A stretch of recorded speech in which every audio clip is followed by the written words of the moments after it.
The Truman Show is littered with flat Earth references.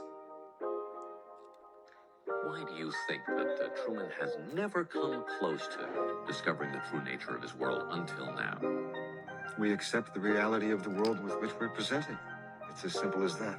He was absolutely determined to discover the truth. There's no way we could prevent him. Ultimately, Truman prefers his cell. Hidden Messages in The Truman Show. It's co-produced by Richard Luke Rothschild. The Truman Show is a movie made by the Rothschilds family. The Truman Show logo shows a picture of Earth, which doesn't make a lot of sense for the Truman Show itself. You would think that it showed a picture of Truman's town. But the funny thing is, the dome that Truman lives in over there in Hollywood actually pans out and turns into Earth. Right here, it just changes from Truman's dome into the sphere Earth.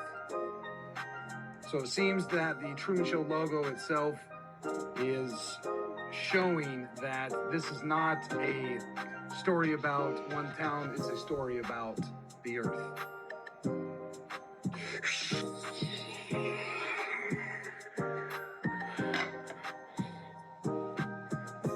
Personally, I think the unconquered South face is the only one worth scaling.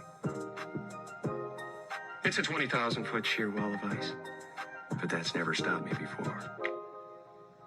The stars are fake or artificial, and there's actually a rip in the dome.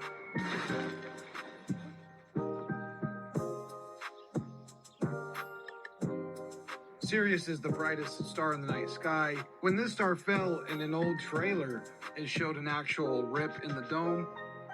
However, in the actual movie, that's kind of covered up with the lamppost and the rip is not shown. About halfway through the movie, it shows the dome-style Earth. The guy picks up a pepperoni pizza slice and the newspaper says classified. Now, typically it would say classifieds. However, in this case, the S is omitted, and that means that it is not a classified section. It means that the information that they're displaying is classified. There's a globe in his garden that he later uses to sneak out when he's escaping from the town. Here his friend has moved that globe aside, and he says that Truman's gone. Truman's radio is another sphere Earth.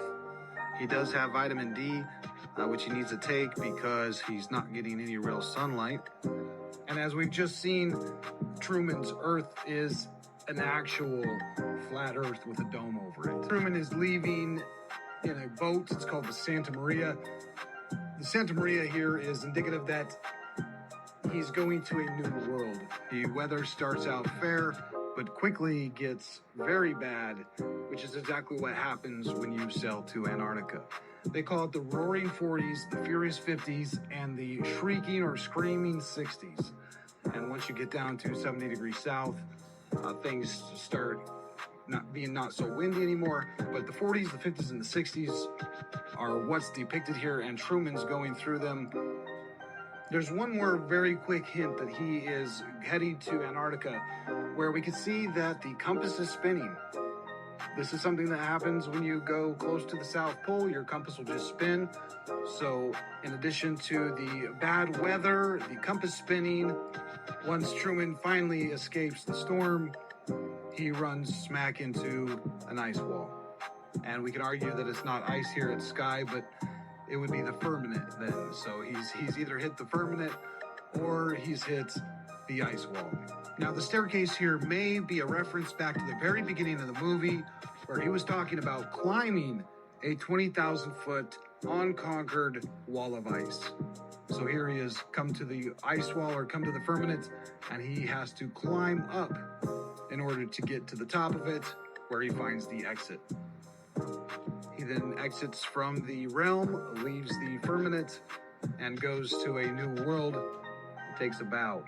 And not everybody can be a robot polisher. Is this your country? No, my country lies beyond. But you should know that if you continue, there is no return.